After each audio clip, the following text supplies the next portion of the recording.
हाँ जी, नमस्कार दोस्तों, मैं एडवोकेट सोनू साजवन आप लोगों को स्वागत करता हूँ अपने यूट्यूब चैनल पर। दोस्तों, आज हम फिर एक नए टॉपिक पे डिस्कस करेंगे और आज का जो टॉपिक है, वो है पार्टनरशिप का रजिस्ट्रेशन जब हम जीएसटी में करते हैं, तो वहाँ पे कौन-कौन से डॉक्यूमेंट्स की रिक्वायरमेंट होती है, कौन-कौन से डॉक्यूमेंट नीड होते हैं।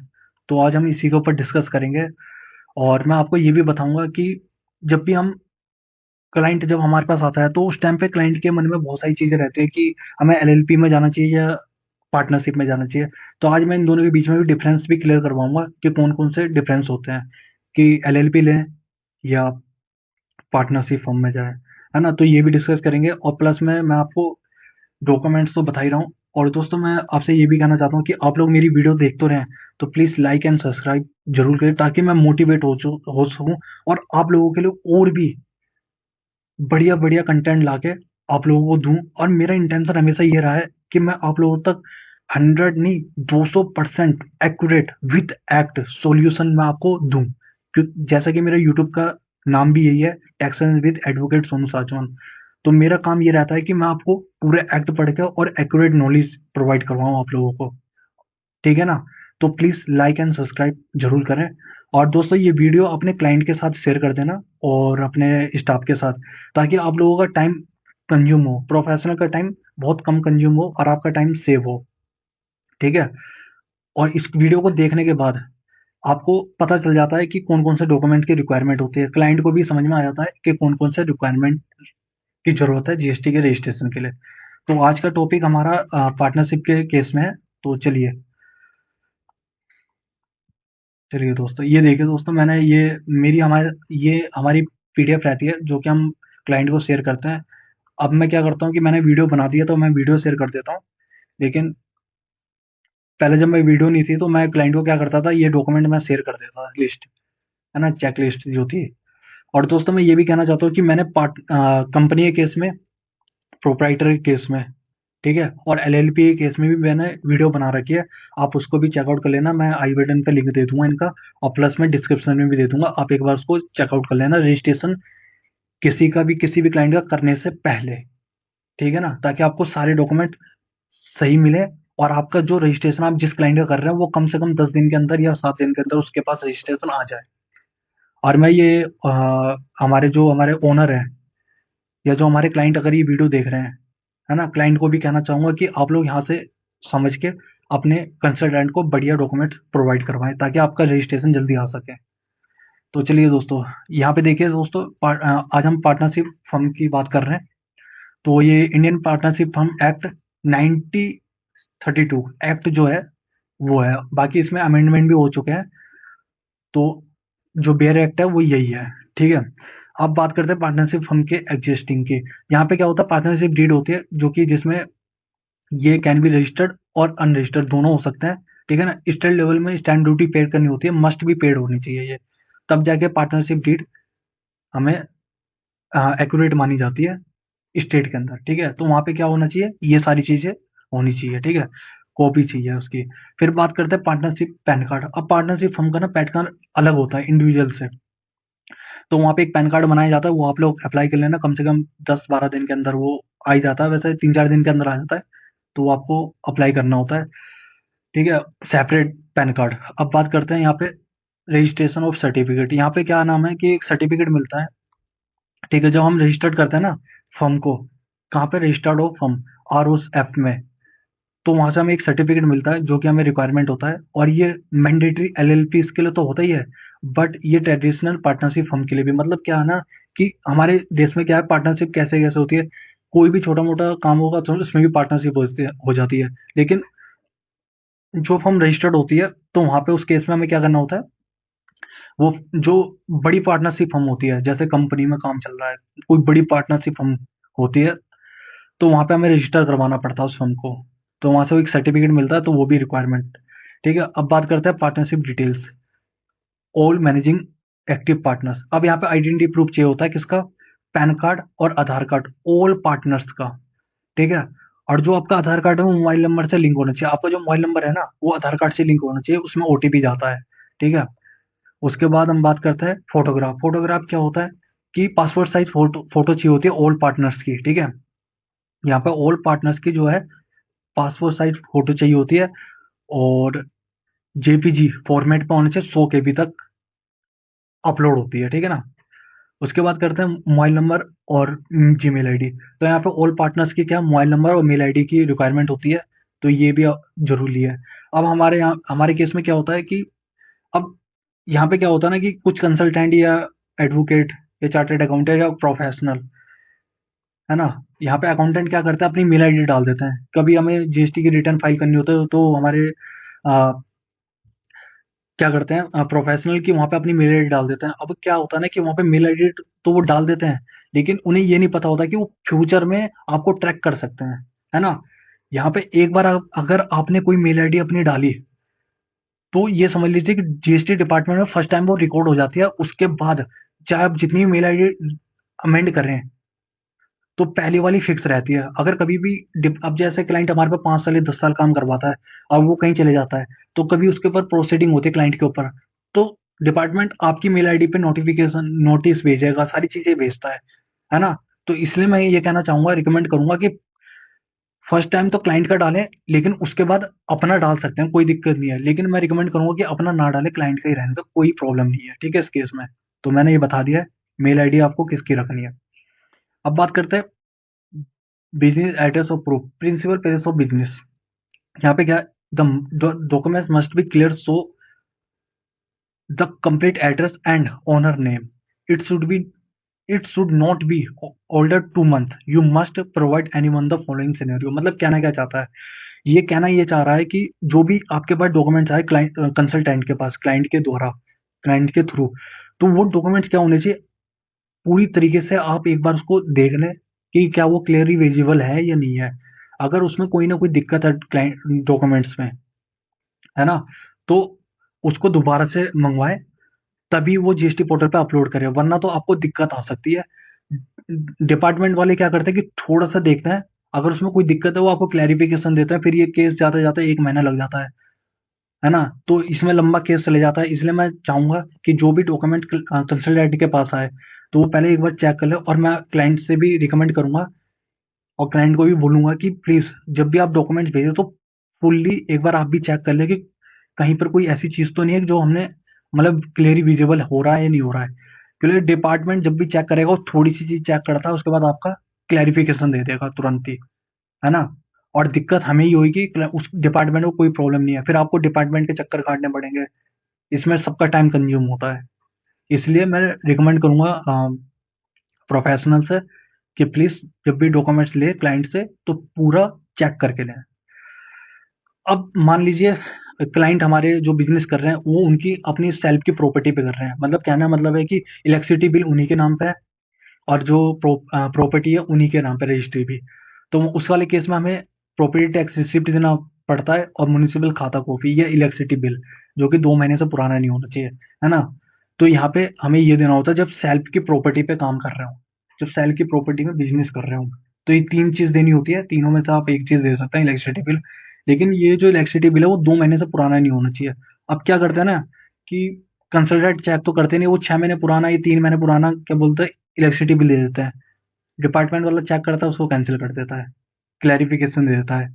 तो वो भी आपको चेक करना है। और मैं क्लाइंट से रिकमेंड करूंगा, क्लाइंट से रिक्वेस्ट है कि आप जो भी डॉक्यूमेंट दें, तो वो 2 महीने पुराने ही हो या 1 महीना पुराना हो। 1 महीना पुराना सही रहेगा, 2 महीना भी चल जाएगा, 2 महीने का भी।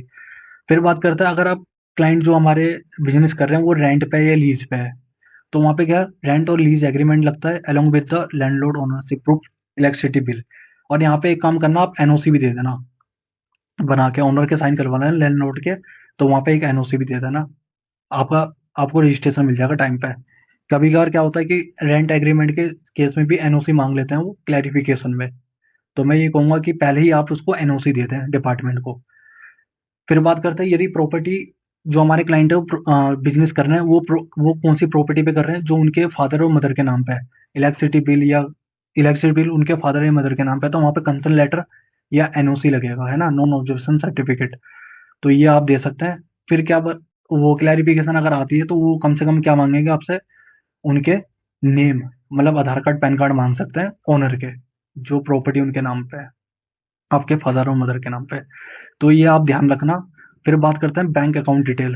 यहाँ पे क्या है कि जब आपको आरसी मिल जाती है, तो वहाँ पे 30 दिन के अंदर हमें ये 30 दिन या फ्रस्ट्रेशन पर रिटर्न फाइल करने से पहले हमें वहाँ पे करंट अकाउंट की डिटेल देनी होती है।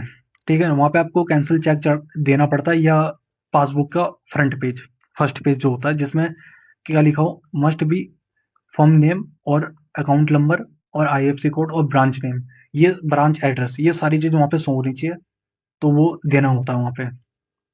ठीक है, उसके बाद बात करते हैं ऑथराइज सिग्नेटरी ऑथेंटिकेशन। यहाँ पे क्या होता है, letter of authorisation, a letter of authorization or board of resolution signed by the partners designating one specific partner or individual as the authorized signatory and GST compliance। अब इसमें क्या ना क्या चाह रहा है कि आप या तो एक लेटर ऑफ ऑथराइजेशन या बोर्ड ऑफ रिजोल्यूशन दे सकते हैं जिसमें किसी एक पार्टनर को हम क्या बनाते हैं, जीएसटी कंप्लायंस के लिए मैंडेटरी करते हैं। जब हम इनवॉइस इशू करेंगे तो वहाँ पे किस पार्टनर के साइन होंगे, या जब भी नोटिस आएंगे डिपार्टमेंट के तो वहाँ पे कौन से जो हमारे पार्टनर है वो वहाँ पे हैंडल करेंगे।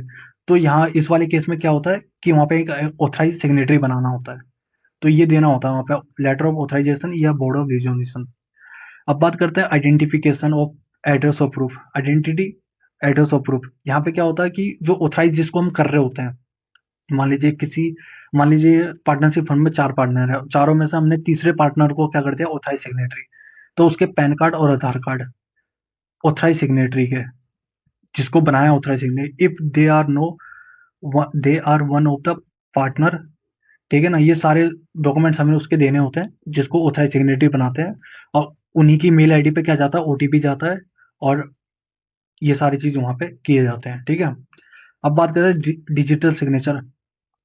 तो डिजिटल सिग्नेचर क्या होता है कि एलएलपी के केस में और कंपनी के केस में तो मैंडेटरी होता है। ठीक है, यहाँ पे डिजिटल सिग्नेचर जिसे कहते हैं डीएससी, ये मैंडेटरी है आपको। अब पार्टनरशिप फर्म में क्या है, traditional partner while the recommended होता है साइनिंग। इसमें क्या होता है कि आप बना भी सकते हैं, है ना, जनरली ऑप्शनल है, you can authenticate using the EVSC, है ना, इलेक्ट्रॉनिक वेरिफिकेशन कोड ये send to authorise partner mobile numbers, है ना। तो यहाँ क्या होता है, जिसको हम ऑथराइज सिग्नेटरी बनाते हैं यहाँ पे इस वाले केस में, जिस पार्टनर के पैन कार्ड आधार कार्ड ले रहे होते हैं, तो उसका जो आधार कार्ड है, उसका आधार कार्ड जो है मोबाइल नंबर से लिंक होना चाहिए, ताकि वहां पे उसके मोबाइल नंबर पे क्या है, ईबीसी कोड, या उसकी मेल आईडी पे जब हम रिटर्न फाइल कर होते हैं वहां पे एक ओटीपी भेजा जाता है। तो ये सारी चीजें वहां पे लगती है। ठीक है, यहाँ पे मैंडेटरी किसके ऊपर है, डीएससी, सिर्फ और सिर्फ कंपनी और एलएलपी के केस में। यहाँ पे ऑप्शनल है, आप डीएससी बना भी सकते हैं, नहीं भी बना सकते, लेकिन अगर आपने नहीं बनाया तो ऑथराइज सिग्नेटरी जिसको बनाया उसका आधार कार्ड में मोबाइल नंबर लिंक होना चाहिए, जिसमें ओटीपी आएगा जब आप रिटर्न फाइल करेंगे या जो भी केस होगा। ठीक है, अब बात करते हैं एचएसएन कोड। यहाँ पे क्या, एचएसएन कोड रिक्वायर्ड और बिजनेस एंटिटी। अब मान लीजिए आप पार्टनरशिप हम कर रहे हैं तो किसी बिजनेस का तो कर रहे होंगे ना, तो वहां पे उस केस में हमें 5 एसएसएन कोड चाहिए होते हैं, जो कि मैंडेटरी है, मिनिमम कितने भी हो, लेकिन 5 मैक्सिमम होने चाहिए। 5 ही रिक्वायरमेंट होते हैं जीएसटी पोर्टल पे, तो आपको यूनिक 5 एसएसएन कोड चाहिए देने होते हैं। तो मैं क्लाइंट मुझसे कभी कभार पूछते हैं कि सर हम कहाँ से लाएं, हमें तो पता ही नहीं है, ऐसे आप निकाल लो। तो मैं रिकमेंड करूंगा कि आप कभी भी ना सेम लाइन बिजनेस को देखिए, जो आप बिजनेस कर रहे हैं वो इंडिया के अंदर ऑलरेडी एग्जिस्ट करता है। ठीक है, तो वहां पे आप अपने कलीग के साथ या अपने फ्रेंड सर्कल में देख सकते हैं कि कौन सेम लाइन ऑफ बिजनेस कर रहा है, तो उनसे 5 ऐसा कोड ले लो यूनिक। और वैसे हम खुद भी कर देते हैं, जो कंसल्टेंट होता है वो खुद भी निकाल देते हैं, लेकिन अगर आप भी देना चाहें तो ज़्यादा बेस्ट रहेगा। ठीक है, तो एचएसएन कोड रहता है। बात करते हैं बिजनेस नेम, तो ये आपके पैन कार्ड में जब हम पार्टनरशिप रजिस्ट्रेशन करते हैं तो वहाँ पे पैन कार्ड तो उसमें नाम रहता है, तो आपको एक नाम सर्च करना होता है अपना, पैन कार्ड में जो देते हैं आप नाम वही उसको अप्रूव माना जाता है। बात करते हैं इम्पोर्टेंट नोट्स की। तो यहाँ पे इम्पोर्टेंट नोट्स ये है कि देखो विद इन 30 डेज जब आपको आरसी मिल जाती है जीएसटी की, तो उसके 30 दिन या जब अपनी फर्स्ट रिटर्न फाइल करेंगे जीएसटी R1 की, whichever is earlier, you must open a current account, update in it on the GST portal, failure to so to result in the portal of suspend your GST number. मतलब क्या ना क्या चाहता है GST registration, मतलब क्या ना क्या चाहता है कि 30 दिन के अंदर जब आपको रजिस्ट्रेशन मिल जाता है, तो उसके 30 दिन, और जब आप जीएसटी R1 की रिटर्न फाइल करेंगे विच एवर इन दोनों में से जो भी पहले होगा, आपको क्या करना है, जीएसटी पोर्टल पे क्या डालना है, करंट अकाउंट की डिटेल डालनी है। जो मैंने आपको यहाँ पे बताया था ना, ये यहाँ पे बैंक डिटेल, तो वो बैंक डिटेल आपको वहाँ पे अपलोड करनी होती है 30 दिन, या जीएसटीआर 1 की रिटर्न जब आप फर्स्ट रिटर्न फाइल करते हो, इन दोनों में से जो भी पहले हो। फिर आपको पता ही है कि जब return GST bank account open करते हैं तो वहाँ पे पैन कार्ड, आधार कार्ड और आरसी वगैरह ये सारी चीज़ें लगती है। टाइम लिमिट की बात करें तो यहाँ पे रूल 10A एप्लीकेबल होता है, जो भी रिस्ट्रिक्ट करता है, यदि आपने डेडलाइन तक अगर आपने उसको फॉलो नहीं करा, मतलब अपलोड नहीं करा, जो 30 दिन या जो 30 दिन दे रखे हैं, या जीएसटीआर 1 के फर्स्ट रिटर्न दे रखे हैं, तो क्या कर रहा है, you may be show cause notice, आपको एक शोकॉज नोटिस दिया जाएगा, उस और योर ईवे बिल और जीएसटी रिटर्न फैसिलिटी में भी ब्लॉक, तो आपकी जो रिटर्न है उसको ब्लॉक कर दिया जाएगा, ईवे बिल को ब्लॉक कर दिया जाएगा। तो ये बात यहाँ पे कही गई है। ठीक है ना दोस्तों, मैं आपको एक बार यहाँ पे आपको दिखा देता हूँ। यहाँ ये एक बार मैं आपको ना रूल 10A दिखा देता हूँ यहाँ पे, है ना। यहाँ टैक्स इंफॉर्मेशन में जाएंगे। यहाँ आने के बाद मैं अभी आपको ना ये भी डिफरेंस क्लियर करवाऊंगा, ठीक है। ये गवर्नमेंट की साइट है दोस्तों, थोड़ा लेट चलती है, और मैं जब तक ये बता देता हूँ आपको कि दोस्तों, अगर आपको ये वीडियो पसंद आई तो प्लीज़ लाइक और सब्सक्राइब करें। जब आप लाइक और सब्सक्राइब करते हैं तो मुझे अच्छा लगता है, और मैं मोटिवेट होता हूँ, और मैं और वीडियो बनाता हूँ फिर उसके बाद, है ना। मेरे को अच्छा लगता है, और हर एक यूट्यूबर यही चाहता है कि जो भी उनको देख रहे हैं, जो भी उनके व्यूवर्स हैं, जब उनको देखेंगे तो उनके लिए वो और मेहनत करते हैं, है ना। तो मैं भी यही आपसे रिक्वेस्ट कर रहा हूँ। जब आप यहाँ देखिए दोस्तों, ये मैंने आपका ये खोल दिया पोर्टल, ये देखिए, central board of indirect tax and custom. तो यहाँ पे ये सारे होते हैं, यहाँ पे देख सकते हैं आप। टैक्स इन्फॉर्मेशन की साइट पे जाएंगे तो आपको ये वेबसाइट मिलेगी, यहाँ से आप जीएसटी एक्ट पढ़ सकते हैं, रूल्स पढ़ सकते हैं, फॉर्म, नोटिफिकेशन, सर्कुलर, ये सारी चीज़ें आप एक बार चेकआउट कर लेना, आपको आसानी होगी। फिर रूल्स में चलते हैं। देखिए दोस्तों, पढ़ेंगे तो सब चीज़ें हो जाएगी। अब देखिए, रूल 10 से लेके, एक मिनट, हाँ, अब देखिए रूल जो है ना, रूल 3 से लेके और रूल 7 तक जो है, वो ये हमारी बात करता है किसकी, कॉम्पोजिशन की बात करता है। रूल 8 क्या करता है, कि हमारे रजिस्ट्रेशन की बात करता है। यहीं पर ही हमारा बायोमेट्रिक का है, जिसमें लिखा हुआ है कि 1 महीने के अंदर आपको रजिस्ट्रेशन मिलेगा, 30 दिन के अंदर। क्लाइंट को फिर डिपार्टमेंट में फिजिकल वेरिफिकेशन के लिए बुलाया जाता है। ये ऑलमोस्ट अभी स्टेट पे एप्लीकेबल हो चुका है, ठीक है ना। तो इसलिए मैं कहता हूँ कि जो भी हमारे कंसल्टेंट काम कर रहे हैं, तो प्लीज एक बार वेरीफाई करें सही डॉक्यूमेंट्स को, तब जाके रजिस्ट्रेशन करें। ठीक है। अब हम रूल 10A देख रहे थे, तो यहाँ पे आ जाइए, ये लिखा हुआ है, देखिए, यहाँ देखिए, बैंकिंग डिटेल एंड बैंकिंग, यहाँ पे बैंक डिटेल की बात कर रहा है ना, बैंक अकाउंट डिटेल की। तो यहाँ लिखा हुआ है विद इन 30 डेज, ठीक है। और जब आप जीएसटी सेक्शन 37, सेक्शन 37 हमारा किस चीज का, जीएसटी R1 का। तो जब जीएसटी R1 की फर्स्ट रिटर्न और 30 दिन, इन दोनों में जो भी पहले होगा, ये देखिए, जो भी पहले होगा आपको क्या करना पड़ेगा, इन्फॉर्मेशन देनी पड़ेगी बैंक अकाउंट की, ऑन द कॉमन पोर्टल मतलब जीएसटी के पोर्टल पर।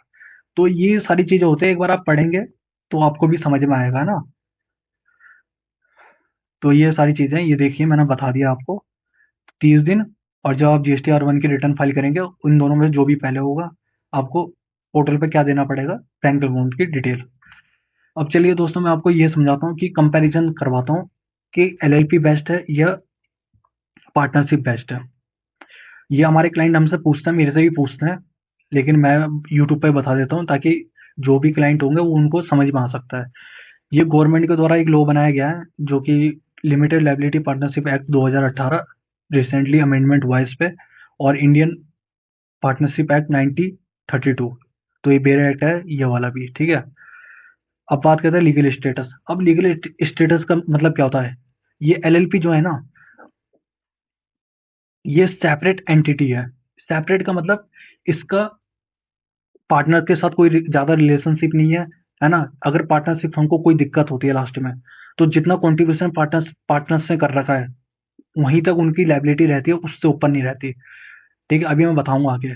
और यहाँ पे क्या होता है, यहाँ पे तो भैया इस वाले केस में क्या होता है कि यहाँ पे उनकी लायबिलिटी पूरी रहती है। अगर पार्टनरशिप डिस्क्लोज भी हो जाती है या कुछ दिक्कत हो जाती है, तो उस वाले केस में क्या करते हैं, ये उनकी प्रॉपर्टी को भी अटैच कर लेते हैं। पार्टनर्स की, ठीक है, कोई भी ड्यू है। अब बात करते हैं लायबिलिटी ऑफ पार्टनर्स, है ना, यहाँ पे लिमिटेड रहता है, each partner agreed and capital contribution partners asset are completely safe except in case of proven fraud. मतलब कहने का मतलब क्या है कि यहाँ पे जो लायबिलिटी है वो क्या रहती है, सेफ रहती है पार्टनर्स की। लेकिन अगर कोई कहीं पर फ्रॉड हो रहा है तो उस केस में क्या है, एक्सेप्ट है, उस केस में क्या है, उसकी पार्टनर्स की प्रॉपर्टी को भी अटैच किया जा सकता है ना। और वैसे जितना इन्होंने कॉन्ट्रीब्यूशन करा होता है उतना ही इनकी लायबिलिटी रहती है। अगर आप फ्रॉड कर रखा है तो फिर आप फंसेंगे एलएलपी के केस में। अब बात रहता है अनलिमिटेड। यहाँ पे क्या होता है, लायबिलिटी यहाँ पे लिमिटेड है, यहाँ पे अनलिमिटेड है। यहाँ पे partner are jointly basic liability और personal asset can be seize to pay off the business डेप्थ। मतलब मान लीजिए अगर बिजनेस में डिस्क्लोज हो गया, पार्टनर दिवालिया हो गई है, या पार्टनर क्या हो गया, पार्टनरशिप फर्म क्या हो गया हमारी खराब हो गई है, मतलब कुछ भी कोई भी चीज ऐसी चीज होती है, तो वहां पे क्या होता है कि प्रॉपर्टी उसकी अटैच कर ली जाएगी, किसकी, पार्टनर्स की। तो यहाँ पे लिख रखा है ना, यहाँ लिख रखा personal asset can be seize, उसकी जो पार्टनरशिप फर्म में जो जितने भी पार्टनर है उनकी प्रॉपर्टी सीज कर ली जाएगी, पर्सनल। अब बात करते हैं रजिस्ट्रेशन की। यहाँ पे रजिस्ट्रेशन मैंडेटरी होता है एमसी के पोर्टल के द्वारा, ठीक है। यहाँ पे ऑप्शनल होता है, aware unregistered to restriction such as में भी, है ना, थर्ड पार्टी। तो यहाँ पे क्या कहना चाह रहा है कि अगर आपने जो रजिस्ट्रेशन करवा रहे हैं पार्टनरशिप में, तो यहाँ पे ऑप्शनल है, आपको रजिस्ट्रेशन करवा भी सकता है, नहीं भी करवा सकता है। अगर आप नहीं करवाते हैं तो थर्ड पार्टी जो होगी, आपके साथ फ्रॉड हुआ है या कुछ भी हुआ है, तो उस केस में आप क्या कर सकते हैं, क्या कर सकते हो, उस केस में आप कार्रवाई नहीं कर सकते उसके ऊपर। अगर रजिस्टर्ड है तब तो आप कार्रवाई कर सकते हैं, अगर रजिस्टर्ड नहीं है तो आप कार्रवाई नहीं कर सकते। ये बात यहाँ लिखी गई है, देख लीजिए। बात करते हैं परपेचुअल सक्सेशन, है ना। यहाँ पे क्या कर रहा है कि कितने टाइम तक उसका लायबिलिटी रहेगी।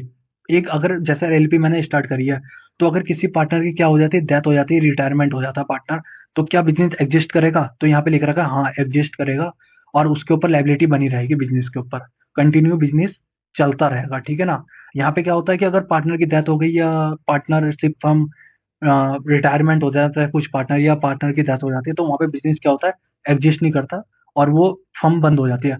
जब तक उसमें कोई डीड, उस डीड में कोई अदर टर्म्स एंड कंडीशन नहीं डाल दिए जाते हैं, तब तक वो बंद रहती है, ठीक है।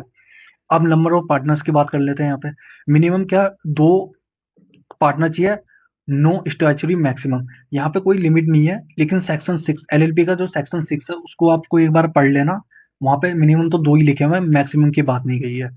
अब बात करते हैं पार्टनरशिप में, मैक्सिमम जो है, मिनिमम दो चाहिए, मैक्सिमम 50 तक। इफ पार्टनर्स नंबर जो है अब 50 मोर है, तो अगर नंबर ऑफ पार्टनर 50 से ऊपर है तो कंपनी पार्टनरशिप हमको क्या करना पड़ेगा, हमें कंपनी में रजिस्टर्ड करवाना पड़ेगा, अगर 50 से ऊपर जाता है ना, नंबर ऑफ पार्टनर्स अगर 50 से ऊपर जाता है तो उसमें जाना पड़ेगा आपको कंपनी में। और बैंकिंग के केस में 10 है। अब बात करते हैं ऑडिट की। तो ऑडिट के केस में मैं आपको एक वीडियो बना के दूंगा, एक वीडियो फिर लेके आऊंगा जिसमें ऑडिट में आपको सारी चीज बताऊंगा। सेक्शन 44 एडी क्या होता है, 44 एडीए क्या होता है, ठीक है ना, वो सारी चीज मैं आपको बताऊंगा। न्यू इनकम टैक्स 2025 के हिसाब से ही बताऊंगा और ओल्ड के हिसाब से ही बताऊंगा, है ना। फिलहाल मैं आपको बता देता हूँ कि मैंडेटरी इफ टर्नओवर, अगर यदि आपका टर्नओवर 40 लाख से ऊपर जाता है, या आपका कंट्रीब्यूशन 25,000 से ऊपर है, 25 लाख से ऊपर है, तो आपका ऑडिट रिक्वायरमेंट है। और यहाँ पे इनकम टैक्स के हिसाब से मैंडेटरी है। 1 करोड़ से अगर ऊपर जाता है तो वहाँ पे मैंडेटरी है। बात करते हैं कंप्लायंस लोड की। तो यहाँ पे हाई कंप्लायंस लोड होते हैं। एमसी के पोर्टल में हमें जीएसटी के रिटर्न, इनकम टैक्स के रिटर्न, एमसी के जो रिटर्न वगैरह सारा, एलएलपी के केस में बहुत सारे काम होते हैं। और यहाँ पे क्या होता है, generally income tax return file करनी होते हैं, जिसमें आईटीआर 5 जाती है। तो दोस्तों ये थी आज की वीडियो, जिसमें मैंने आपको सारे चीज़ें बताई है, पार्टनरशिप फर्म से रिलेटेड सारे डॉक्यूमेंट्स बताए हैं, कौन कौन से रिक्वायरमेंट थे। I hope this video help to all. और दोस्तों मैं ये कहूँगा लास्ट में कि मैंने और भी वीडियो बना रखी है, उसको भी आप चेकआउट कर लेना, ठीक है ना दोस्तों। तब तक के लिए दोस्तों, ये सारी वीडियो मैंने बना के दे दी है आपको, एक बार आप चेकआउट कर लेना। और I hope this video help to all. Bye bye, take care, have a nice day, धन्यवाद। और दोस्तों लाइक और सब्सक्राइब और शेयर जरूर करना अपने क्लाइंट के साथ, अपने स्टाफ के साथ, ठीक है ना। तब तक के लिए bye bye, take care. Have a nice day. धन्यवाद।